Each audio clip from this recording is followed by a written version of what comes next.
live action movies often divide fans. How did you approach this project in a way that feels fresh but also stays true to the heart of the story? Uh, well, good to meet you, Michael. And my approach from the start was I came from having publicly said I don't like this trend. As an animator, I felt that it was, you know, a bit of an affront to the medium, but also just a missed opportunity in most cases. You could be doing something original, creating new franchises instead of revisiting ones that are already out there and beloved. But my convictions were put to the test when Universal called and said, we're considering, you know, a live action version of How to Train Your Dragon. And immediately I thought, rather selfishly, admittedly, I thought, I don't want to see someone else's version of it.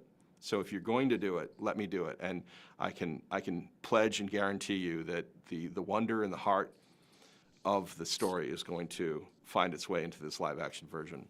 And I, yeah, so it comes from a place of being one of those people who are quite skeptical and a little cynical about the trend of live action remakes, and could we do it in such a way that it is a nostalgic hug to our existing fans, but also it opens it up to a whole new generation. Yeah, and that was the approach. We're going to do it with love and respect for the fan base, but also just an emphasis on kind of preserving what worked best and being additive, truly additive in ways that seem to expand the mythology and deepen characters and enrich the immersive experience of the action and the flying. you've been involved in all of these films. So what is it about the story that you enjoy so much? What is it about these characters that keeps drawing you back? I think I always root for the, for a character who will defy expectation or tradition and sort of lead with his heart. So that's a hero I can get behind. I know what it's like to be ridiculed and mocked, and I grew up that way too. So seeing a hero who can endure, you know, that sort of defy expectation and endure mockery to ultimately lead a genuine path, you know, that's the sort of hero for me. And I love stories where you have characters that come together for a brief period and have a really profound effect on one another's lives. Even if they must separate in the end, they are forever changed. So movies like E.T. or The Black Stallion, like this follows in that tradition of a bond. You know, a regular kid gets to bond with something extraordinary, and it changes his life forever. You might have already partially answered my next question, but what are lessons for children and families in this entire franchise and in this movie as well?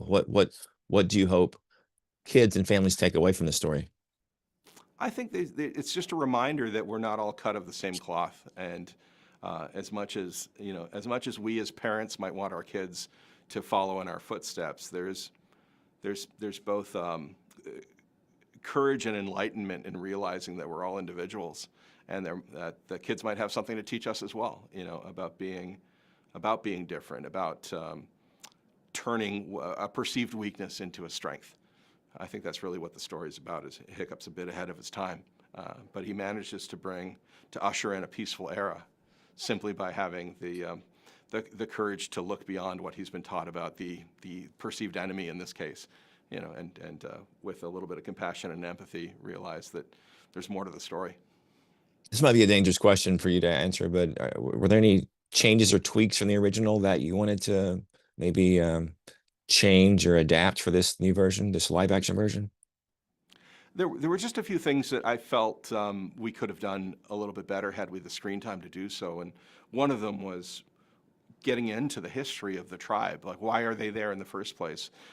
So I liked the idea, just in doing a little research into Vikings, I liked the idea that they did travel far and wide, and they traded with and interacted with many cultures. So if we suppose that dragons were a problem everywhere, then it was kind of this idea of pulling together a task force of the best dragon fighting warriors from every tribe, and they've come to this island with purpose to find a key dragon's nest and wipe out the dragons. Only they've failed at that for generations, and they still haven't even found the nest. So it heightens the urgency of Gerard Butler's character as the current chief stoic of the tribe, having a bunch of dispirited warriors that want to go home, and the fact that he has an errant son who keeps getting into trouble and making things worse only makes him look like a bad single parent. So I love that it dialed up the stakes, but it also expanded the mythology.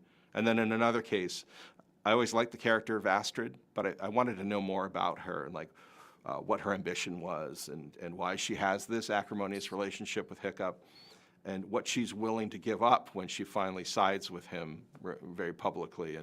And it just gave her a little bit more dimension and depth. So things like that, you know, finding depth in the father-son relationship, and just expanding where we could, going deeper into scenes, omitting a few that we no longer needed. It was a little laundry list of, you know, if I get another crack at it, these were the things I'd love to address. Dean, thank you so much. Thank you.